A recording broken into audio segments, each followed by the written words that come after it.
সিলেট জকিগঞ্জ রোডে গাছ কেটে রাস্তায় ফেলে রাখায় দুটি বাসের মুখোমুখি সংঘর্ষে আহত অন্তত 20 থেকে 25 জন।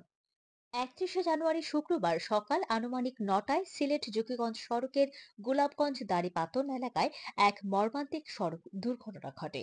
দুটি বাসের অন্তত 20 থেকে 25 জন আহত হয়েছেন।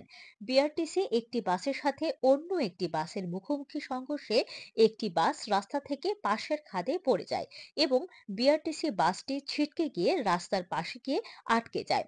স্থানীয়রা বলছেন, এই রোডের কিছু জায়গায় রাস্তার পাশের গাছ কাটা হচ্ছে, কিন্তু গাছ কাটার পর গাছগুলো এলোমেলোভাবে রাস্তায় পড়ে থাকে।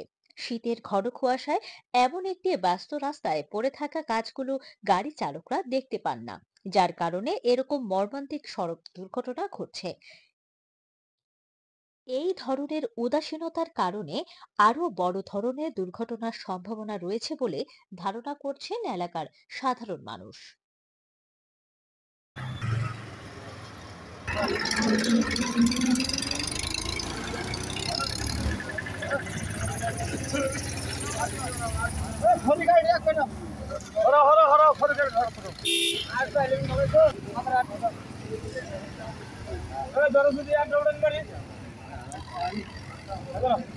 ওই আমার খেলা হইলো